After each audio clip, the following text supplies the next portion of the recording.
This is KHQA Overtime with Chris Dewar. Brought to you by Con Communications. This is KHQA. It's your news now. And this is Saturday, April the 18th, and you have indeed entered overtime, where my good friend and faithful assistant Will Wilson is taking some much-needed, hard-earned vacation time this weekend, and few are more deserving considering his slave driver of a boss, that bald such and such, but I digress. So I, myself, was a man in constant motion today, trying to give you as much local sports goodness tonight as one guy with a singular camera, easy for me to say, could.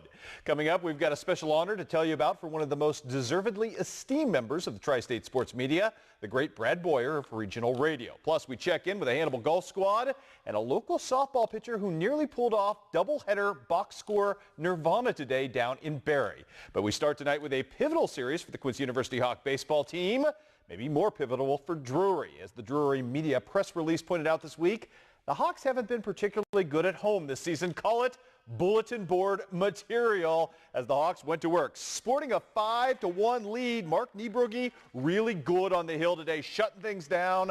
Hawks later in the sixth inning up 5-3 in this one. Justin Bleckley going to double right here off the wall, and that would set the table for run number 6 of the ball game. It comes courtesy of Gordon Gundaker, who's going to step to the plate right here and just lace a little flare right over second base. And that, my friends, extends the lead out to 6-3. Niebrugge would need little more than that. Pitched 8 full innings in the opener of this doubleheader. Struck out 5, allowed just 6 hits, and those 3 runs en route to a victory. Take that, can't win at home, Hawks, as QU gets it done today by the final count of 6-3 in the first game. And just for good measure, make it a sweep for Quincy University as the Hawks close things out in game number 2 by a 3-1 count. So a great start to the weekend for Josh Raby's crew. Elsewhere in the docket today, John Wood really good at the expense of Lewis and Clark on the road. Sal Martirano with a 1-hitter in game number 1 in the shutout, and Matt Priest in the second game, which turned out to be a 7-5 victory for the Blazers, missed the cycle by only the home run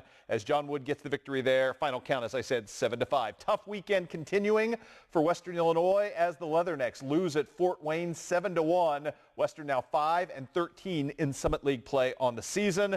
Mo Valley doing the business today to Culver Stockton, taking a pair 5-1 and 15-6 were your finals there. Also, Hannibal LaGrange not faring much better against Lindenwood Belleville, getting swept today 5-1 and 10-3 were your finals. How about some softball scores? Tough road trip for Quincy University continues as they drop a 7-1 and 8-0 decision. John Wood bounces back though nicely after some heartbreak yesterday. Hannah Reller, the Quincy High product, goes big time in the first game against Lincoln. 4 for 5 on the day, a double and a couple of stolen bases. She does that as well as anybody in JUCO softball right now, stealing bases, so she continues to add to that total. Also today, John Wood, a big-time winner over Lincoln in the second game as well, 9-7 to complete the sweep. Central Methodist today, knocking off Culver Stockton 5-0 and 10-5. Kim Myers, though, with another home run to her outstanding cause this season, a 3-run jack as she goes 2 for 3 at the plate in that ball game. Truman State, though, on the road today, taking care of Bellarmine, the local products, showing out well in these ball games. Kendra Hens in game number 2 picked up her 15th victory of the season. And in game number 1 of the day, it was Kelsey Dorsey, the pride of Clopton High School, with a shutout. Actually, check that. She pitched the complete game. She did not allow an earned run, but she did get the victory today. 2-1 was your final there as well. Now, in the high school diamond docket, the order of business was determining how previously unbeaten Scotland County would respond to its first loss of the season. The Tigers' chance for atonement today came at the Knox County tournament, and I'd say Daniel Burns' team acquitted itself quite competently in the championship game, taking out Novinger 13-3. Justin McKee goes the distance. A complete game 2-hitter also did the deed at the plate today, going 2 for 3 there. Sorry we don't have highlights of this one for you. The tournament was running about 90 minutes behind, and the weather was looking a little dicey, so congratulations to the Scotland County Tigers. We do have third place action today between Paris and Knox County. This was a good one. Paris loads the bases early. Tucker Gruber tries to score on the pass ball, but Seti Boone, Joey McCauley too quick for that. Great glove work there. And then the Coyotes would plate 2, or the Coyotes, I should say, would plate 2 in the frame on Briar Hancock's infield single and the subsequent throwaway. Knox County, though, erupts in the bottom of the first. Mr. Preby, 2-run rip to right. That gets things kind of going as the Eagles would build a 5-2 lead. Paris trying to recover. Oh, the Eagles defense was nasty in the early going in this one. How about the 5-3-6 double play to get out of things? You don't see that very often, but it worked very effectively right here as that inning and that threat by the Paris Coyotes was effectively nullified. Knox County then would extend. How about a little Nick Edwards right here with the RBI double to kind of set things up, and that would continue to build the lead. Actually, right here, though, Paris comes back to within 5-4. That is Lane Forrest with a beautiful shot. He's not just a great wide receiver. Now here comes Knox County extending their lead to 7-4. This is Nick Edwards with the RBI single, and then Corey Mowbray going to step up and do the sack fly thing to give his team as I mentioned, a pretty sizable lead in this one. But Paris would come back, roaring back in the next frame with 5 runs in the top of the 4th. It would start in this one with Colin Cook doing his thing right here. Great piece of hitting to kind of break things open right here. Then later it's Slater Stone himself, a very good football player. None too shabby on the baseball diamond as well, as he's going to live and make a living in left field with a beautiful shot right here to score a couple more. Paris builds a 9-5 lead, never looks back in this ball game.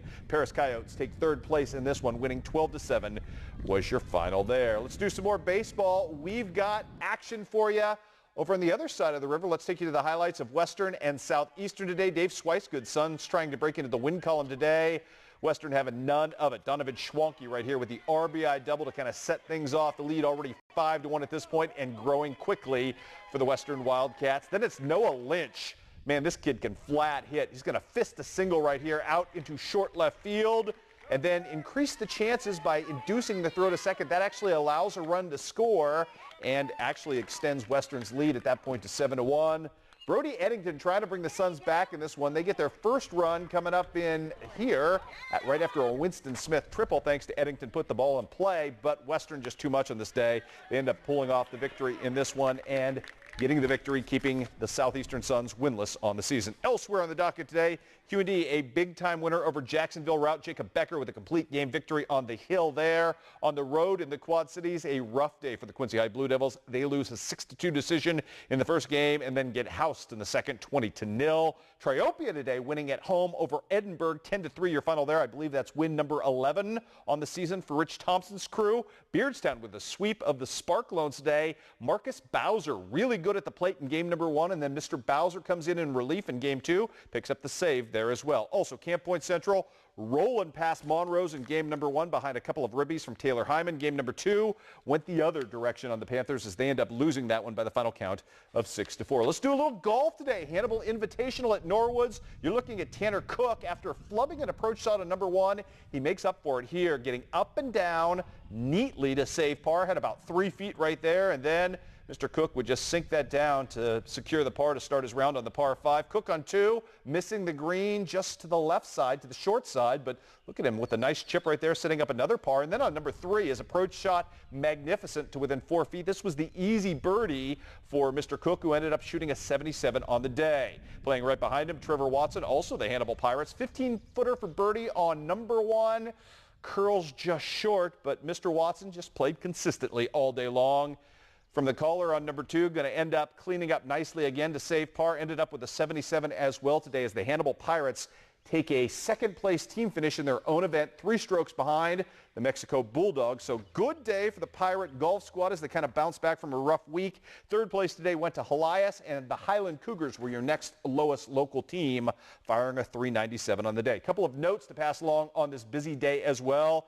In tennis today, at the Moline Invitational, your only medalist for the Quincy High Blue Devils, Andrew Fauble, who wins the consolation title in number 1 singles. And another great day for the Hannibal boys track and field team down at Reed Stadium in Jefferson City as the Hannibal boys take second place in a loaded meet as a team. And Tanner Teagan ends up taking first place, the championship in the pole vault. So congratulations to all of them.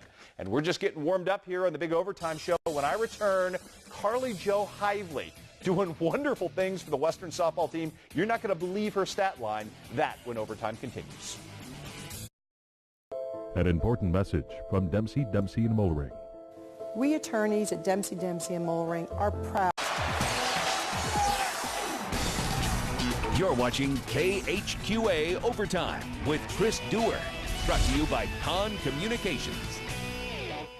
And welcome back to Overtime, everybody. Pitching dominance, thy name is Carly Joe. Carly Joe Hively, to be precise. This afternoon, the Western Lady Wildcat hurler worked both ends of a doubleheader against Southeastern and put together a pitching line that is one for the ages. In Game 1, a 15-0 win over the Suns, Carly Joe doled out a perfect game. She was working Game number 2 as well and working it magnificently in this one. What a great start for her, striking people out right and left. However, here was the one moment of imperfection in an otherwise perfect day. Randall Smith ends the scoring drought, the bid for a second no-hitter, and the shutout in one swing of the bat. Nice piece of work. She went low in the strike zone to drive that run in, but that would be the only hit, the only run, the only mistake all day long that Carly Joe would make. More on her in a second. Western roars back, though, right here. Faith Erkey with the infield single to start another rally. Then it's Kaylin McKee, the hot smash, which plates Miss Erkey at that point.